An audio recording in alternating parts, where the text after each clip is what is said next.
I'm Damien Farrell. I'm with Integrated Architecture here in Ann Arbor, and I'm standing outside the Nichols Arcade building today, which is a very significant building here in Ann Arbor. It's the only one of its kind that we have in this city, which links two streets with a pedestrian way. There's a lot of activity going around us today. It's a setup day for the annual Ann Arbor Art Fair.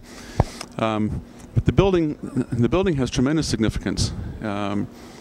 It's a wonderful classical interpretation, which is expressed with the base, the shaft, and the capital of the building.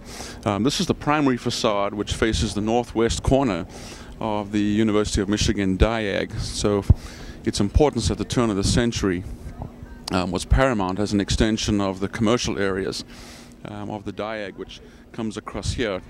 And this building was really one of the highlights of commercial development along the State Street area. It's the whole primary facade here is detailed in a beautifully sculpted terracotta. It's a two-story arcade, 261 feet long, with a glass roof on it, which we can just see pieces of as we look down the arcade. But it has a wonderful scale, a very human space, a great space to be. The building was developed by the Nichols family, who've had a long history with the city of Ann Arbor and the commercial and the business life of our city here. So we're standing inside the arcade now, and you can see some of the very beautiful detailing and the sculpturalness of the terracotta. And there's an interesting design transition that happens here in Nichols Arcade. There's sort of this almost lobby vestibule area, if you will, that occupies the first three bays coming in off of State Street, and then you'll see the material change, and actually there's a substantial design change as well.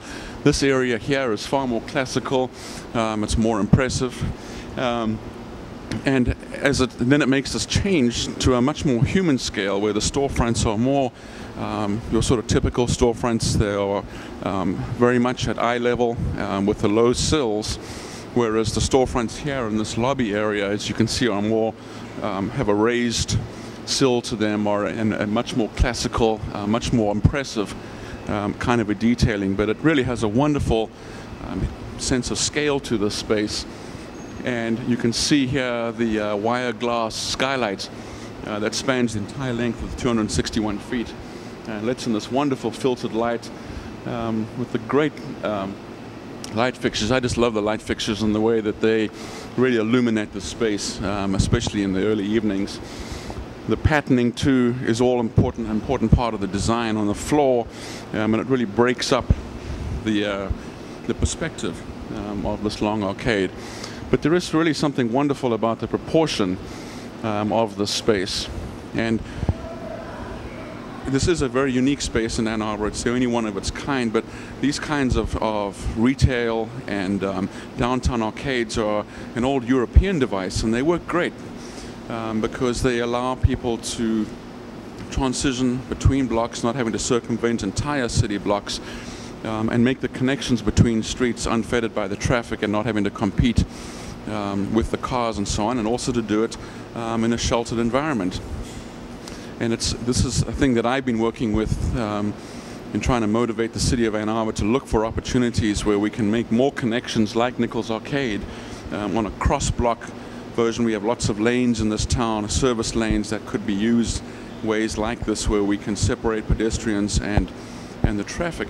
But I think the other really important thing is it provides the opportunity for the boutique-style shops, the small retailers, to be able to afford retail space in a city like Ann Arbor, where you can't afford it on a main street. But you can come in and take these smaller retail areas, and it's interesting how stable the retailers have been in this arcade.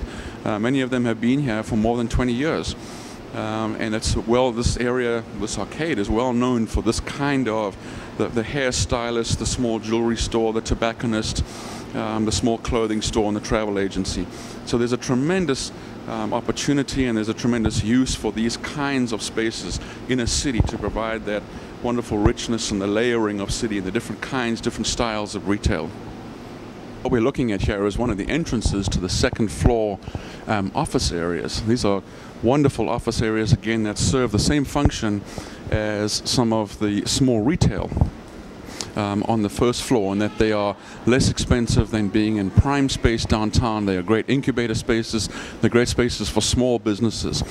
And this is the kind of very friendly, very welcoming residential scale entrances that exist that take you up to the second floor.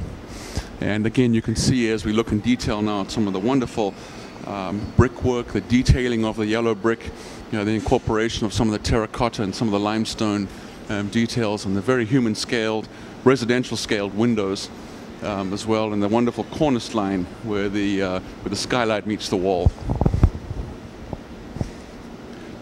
This also gives you a good shot of the kind of retailers. The Arcadian, for instance, which we just panned by, is a store that I know has been in town, or been in this location for more than 20 years. And so, again, it's an illustration of the opportunity to provide the kind of richness of these kinds of retailers in town. So has Maison Edwards, the tobacconist, a little further down. We're looking at the western facade of the Nichols Arcade now, the opposite end of the arcade. And one of my favorite things about this building is the way that the concern for the detail is carried through at every level. This is the secondary facade, and it shows in the detail. While there's still some wonderful elaborate brick detailing, some recessed panels,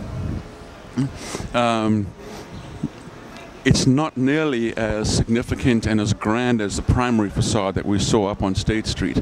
And I think that's significant in the fact that this is a secondary street that it backs onto, and so the scale is lowered a bit, the richness of the detailing is reduced slightly as well, but there is still a very elegant approach in the design of the entrance to the arcade with the columns and the pilasters. But it gives you a good sense as well of the kinds of spaces again that fit well into this kind of arcade, this kind of retail with the law offices over the ice cream store. This end of the arcade was filled in later, most likely to stop what I would imagine was a pretty good wind tunnel at times. And so the glass and the doors were introduced, I think, to break that wind line. But this is one of my favorite buildings in this town. I grew up in Durban in South Africa, which was a city full of these kinds of arcades that gave you a respite from the heat in that case, not necessarily the snow and the cold as we have here in Michigan, but served so well that secondary retail market and that secondary office market.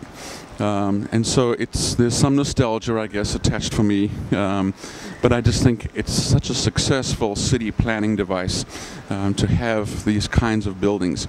And certainly my hope for Ann Arbor is that some of my architect colleagues and some of our clients and developers and city officials in this town will pick up on this idea and look for more opportunities to create these kinds of things as we encourage more and more living downtown, and therefore the greater need and desire to have some of the small retailers that we see represented here.